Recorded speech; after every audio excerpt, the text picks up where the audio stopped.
Hello everyone, I'm Chief Sweet. Today I'm going to show you how to make the best leopard gecko substrate. But before I show you that, I will talk about when can you put them on the substrate, because a lot of people wonder how young is too young to put them on a substrate. Will impaction occur? And if you're not familiar with impaction is usually when they eat the dirt and they can't digest it. It gets stuck, they get constipated, and a lot of times they die. And when that happens, it's not a result of the substrate. If it's that would be these lizards live out in the wild. How are they living on, which is essentially dirt, because people have sand. Like Repti sand is literally just sand, the same sand you find in rivers and stuff like that. They live on this stuff, and how come they're not dying in the wild because of this? And the simple answer to that is husbandry, the care that is provided. Usually if they go to a pet store, they're sick or something like that, they're dehydrated. The number one issue is dehydration, because they won't have the fluids to push that stuff through. Just like if humans ate dirt, guess what's going to happen? We're going to poop it out. Same with lizards. So you don't have to worry about impaction. When I get my baby leopard geckos, I put them straight on this substrate. I put baby bearded dragons on this substrate. I'm talking, I breed bearded dragons 2 weeks out of the egg. Once they're walking around, fine, I throw them on the substrate. So you don't have to worry about if they're being too young. Just like in the wild, they're born in the dirt. They're just gonna start walking on the dirt and start doing their thing. It's not really that big of a worry. The issue is with bad husbandry. That becomes a thing, like dehydration, lack of UVB for certain reptiles. That's when you see impaction occur. And really it's just dehydration and sickness. Another one is sickness. If they get sick, they become dehydrated, which is also the same thing, but usually sickness. Anyways, besides the point, you really don't have to worry about impaction if you have a very healthy leopard gecko. So I get my play sand mainly from Home Depot because it's closer to me, but you could get it from Lowe's. It will be a different brand, but any premium play sand will work.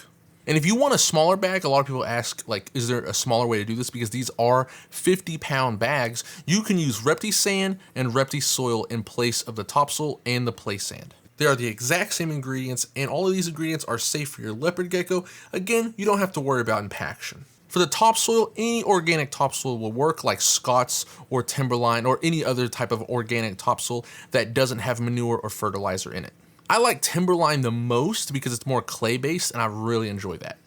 But every bag is a little different with all the topsoil you get. You may get more clay, you may get more wood chips, or you may get the perfect blend of dirt. So I like to mix my soil up in a bucket like this. You could use anything. You could even mix it inside of the enclosure, but I like to have the buckets laying around because it really just gives me a good solid grip on it. And trying to put your head in an enclosure and put your hands in there, it kind of just messes you up. But to start off, all you have to do is empty the entire bag of topsoil inside of the bin. Now, this ratio is using the most common bag of topsoil, which is 40 pounds. 18 kilograms for people who use that. But if you have a larger bag, say like if you bought an 80-pound bag of topsoil, then just double the sand that I'm going to use in this video. Anyways, so get the topsoil bag and dump the entire bag into the box or the aquarium you're going to be putting them in.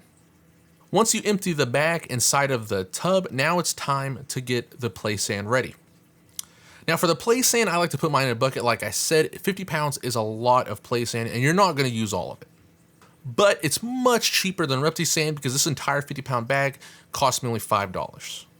So anyways, I like to empty this into an entire Home Depot bucket. Remember that it is going to be dusty. Cover your mouth, wear a mask to protect yourself from that. After emptying the sand out, now let's get the measurement cup out and ready. Now there's two ways you can measure this out. You can use a gallon jug like I have right here, or you can use this, a simple measuring cup that just allows you to see 1 cup. To get the perfect mixture, all you need is 1 gallon of sand, or 16 cups of sand if you're gonna do it this way. So all you need is 1 gallon of play sand or 16 cups of play sand to put inside the mixture. And then once you get that gallon of play sand or the 16 cups, just empty it all inside of the tub with the topsoil. And you're just gonna mix this up really good so that way the sand's not so prominent, as you can see. And once it's mixed together very well, you are done. Now, some people like to sanitize the topsoil. You can if you want to. I have never done it myself. To sanitize the topsoil, all you have to do is bake it at 250 degrees for 2 hours.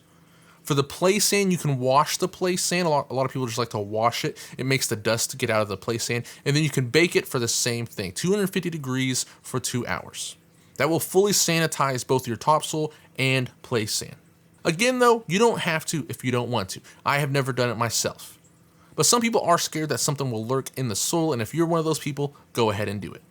Once it's done, you can put it inside your enclosure, and this also supports live plants. I put live plants in my enclosure. It works extremely well. My leopard geckos also burrow in this, and I absolutely love this substrate. But like I said, I did update it with some other stuff. If you want to see that mixture, tell me in the comments and I'll make a video about that. Now for the Repti soil and Repti sand, this is actually a very easy mix. So what you're going to do is use an entire bag of Repti soil. Just chunk it inside the tank or chunk it inside of, just empty it in a bucket. Now if you don't have Repti soil, you can use the Zilla jungle mix as well. Just a whole bag of that, and then just get half a bag of Repti sand. All you need is half a bag, 5 pounds basically. So if you get a 10-pound bag, only use half of that bag. You can separate it in a jar if you want to make sure it's like equally as half, but just use half a bag, pour it in there, mix it up, that easy. Now I don't have in this video something I would add in there, and this is the reason why I like the topsoil and the play sand from Lowe's, is because it has clay in the topsoil. It's a lot of clay, but you can achieve this with a bag of excavator clay. You get a 10-pound bag of excavator clay and throw a whole bag in there as well, and it is finished. It's perfect. And then you could, once you put this down, you could also throw in, if you wanted to, some Australian Jurassic desert mix, because I think that adds a little bit of flavor as well. Anyways, that's all I have for you. I hope you enjoyed. If you did, like and subscribe, and I'll see you next time.